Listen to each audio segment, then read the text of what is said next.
So I want to tell you that that's possibly my favorite speech from Hamlet. And I did the thing that we're not supposed to do. I cherry picked. I proof texted it.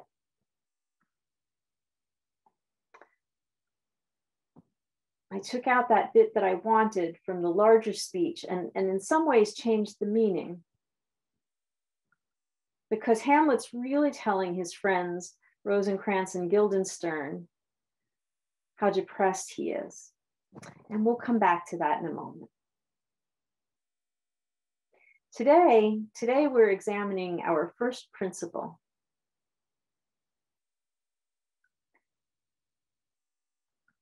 The inherent worth and dignity of every person. The inherent worth and dignity of every person. Now, if you've been here for the whole series, you know this is the 5th sermon in our series on what we hope will be the 8 principles. We've already looked at the 4th, the 5th, the 3rd, and the 2nd principles. A free and responsible search for truth and meaning. The use of the democratic process in our congregations and in society at large, acceptance of one another and encouragement to spiritual growth in our congregations, and justice, equity, and compassion in human relations. And today, the inherent worth and dignity of every person. I've jumbled them all up.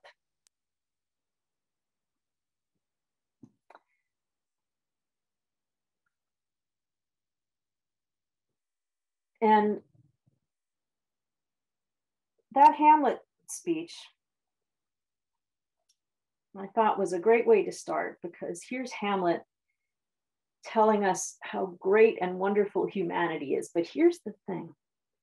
It's in the middle of this larger speech in which he's telling Rosencrantz and Guildenstern really how depressed he is, how wonderful humanity is, and how he gets no joy from anything of creation.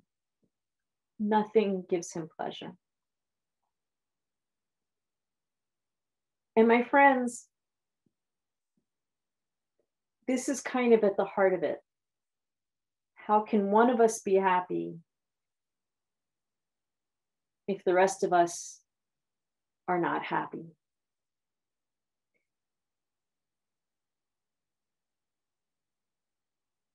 Now, this principle is not about making everybody happy all the time. We can't just go around saying, oh, yay, everything is great all the time. But sometimes, sometimes I think you twist things around a little bit and get the wrong end of the stick. This principle is not about being able to say it's all about me and I can do what I want because I have inherent worth and dignity. This is about recognizing the humanity in everyone else. So what do I mean about getting the wrong end of the stick? Well, if you've ever traveled abroad, have you ever wanted to pretend that you're not an American when you've seen other Americans? You know the ugly American abroad. Do you know what I'm talking about? Have you ever been tempted to tell people, I'm Canadian, eh?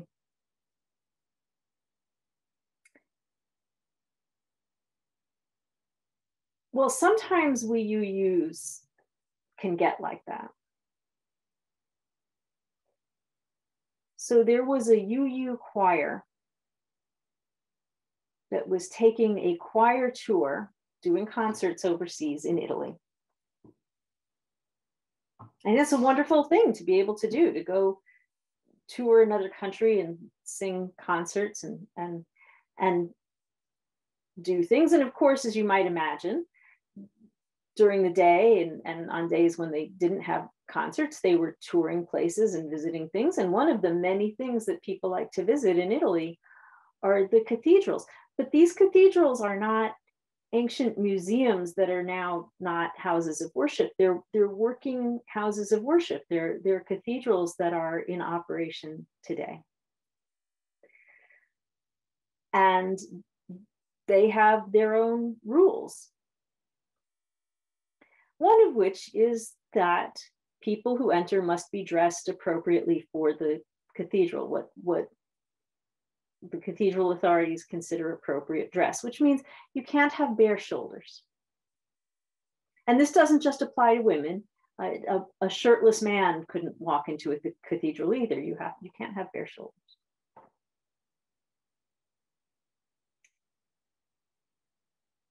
Well, the tour group was visiting a cathedral, and one of the women on the tour had bare shoulders and she had straps on. And she loudly announced and got very angry when told she had to cover up her shoulders. I'm a Unitarian. I can do what I want.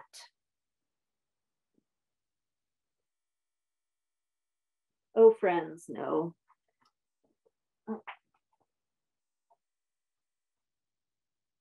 You don't get to enforce your will on other people's homes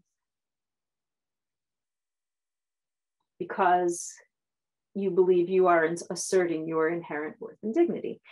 That's us at our worst, I think. But that's not who we really are.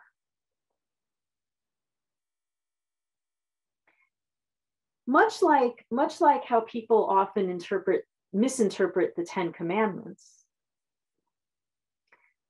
For example, do not steal is not an admonishment not to steal bread if you're starving, but rather an admonishment against people who are hoarding the bread,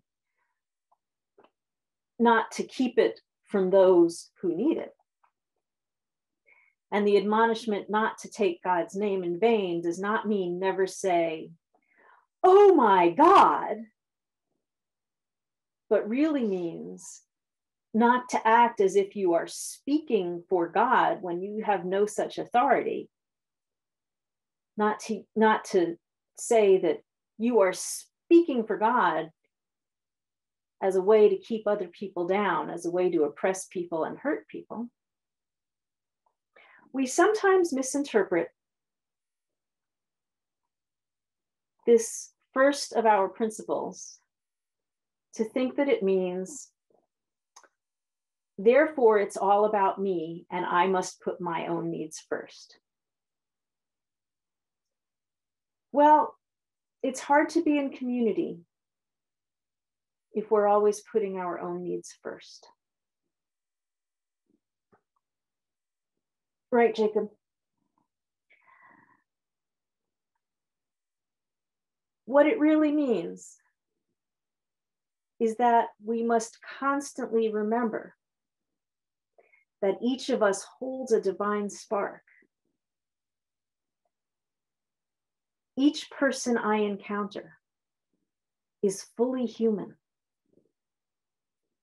and full of the same inherent worth and dignity that I am full of.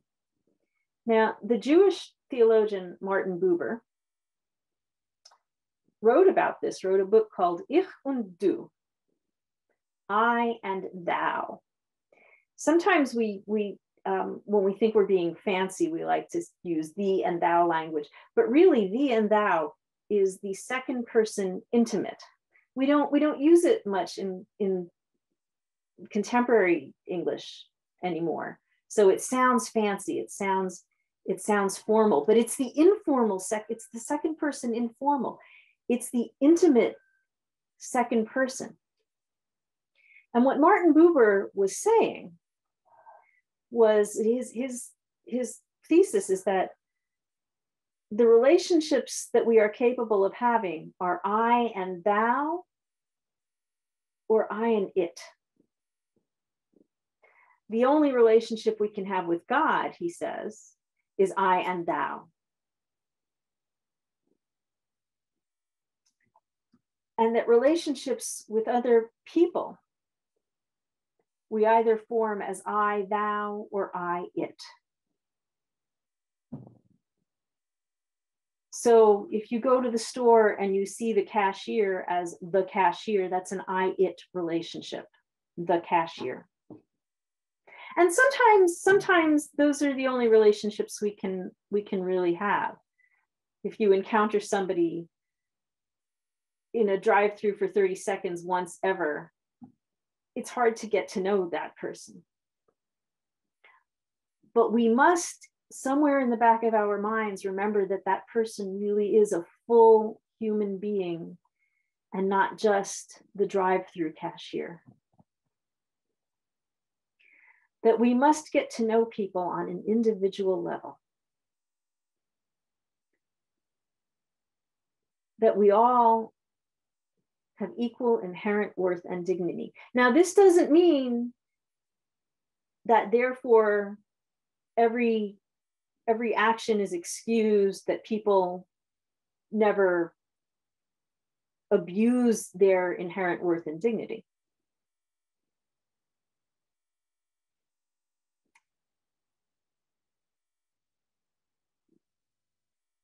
But what if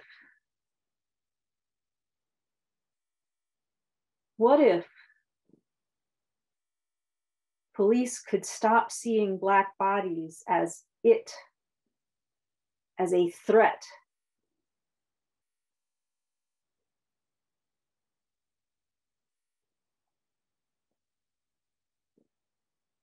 Who would still be alive today? Would George Floyd still be alive today?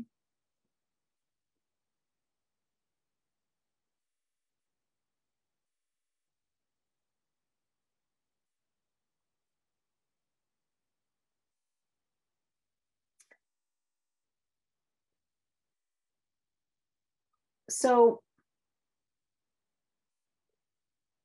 how do we make this a priority?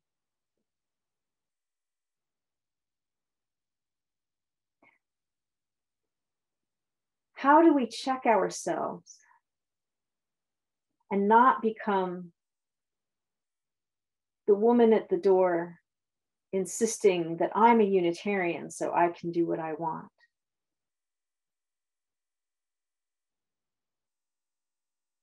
How do we instead become the children at the fruit basket,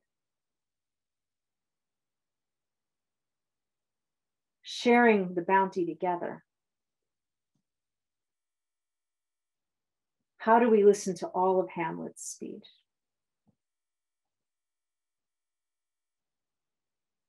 Well,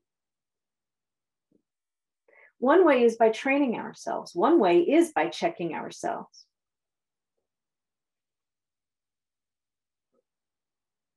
By reminding ourselves that maybe I don't have all the answers. Now, those of us who were taught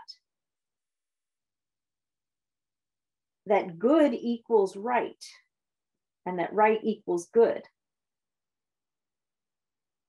that smart is a virtue, we might have to unlearn some things. I had to unlearn a lot of things.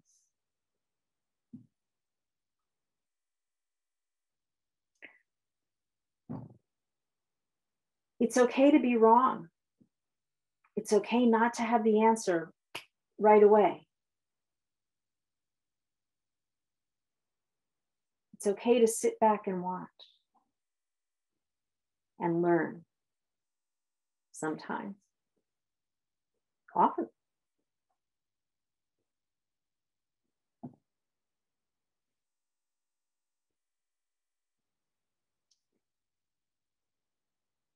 Another good thing to do is to look at name tags.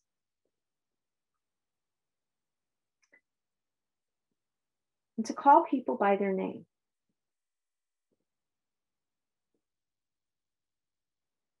Now, I've had to make a really good practice of that in ministry.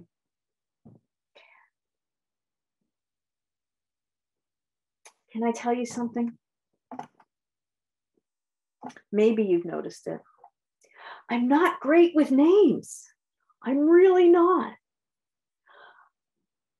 And so I've had to make a practice in church of reading name tags and learning names and looking at photo directories. And we can talk about how much I wish that we had a current photo directory, but that's something I've had to really practice. Well, it didn't take me long to realize I could take that outside the church.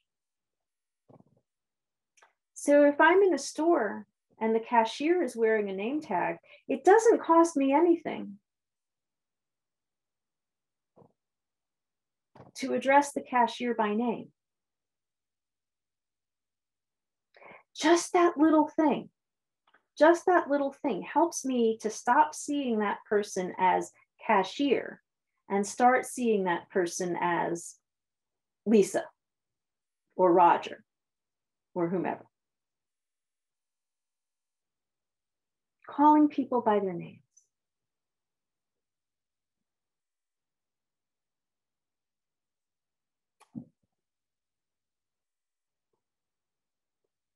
And periodically reminding ourselves that everybody has a backstory. When I was a little kid, and maybe when you were a little kid too, I used to wonder if the world existed outside of my sphere, if things existed when I couldn't see them. This is a normal developmental state.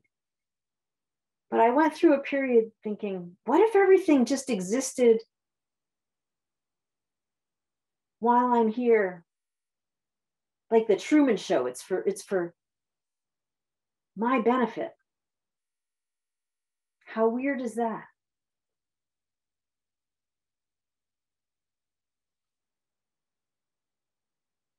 Getting outside our own heads.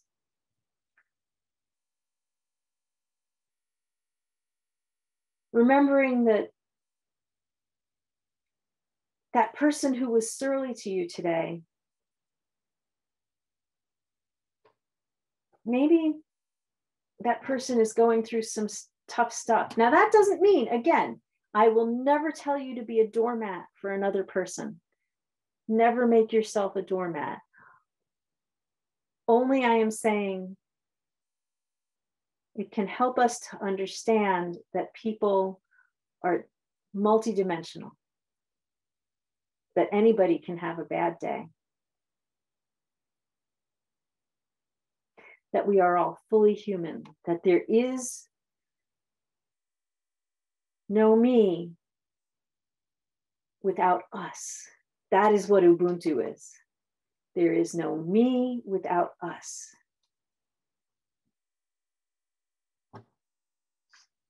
I exist because we exist.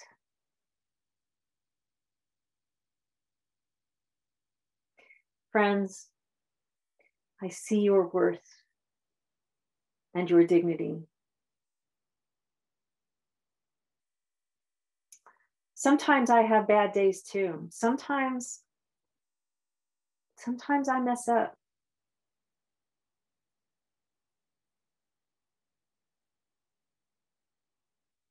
And if I've ever said something to hurt you or done something to hurt you, I'm sorry.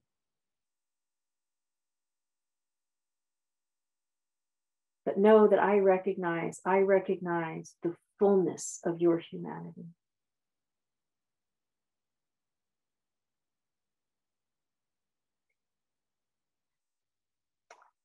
Go and see the humanity in everyone around you today.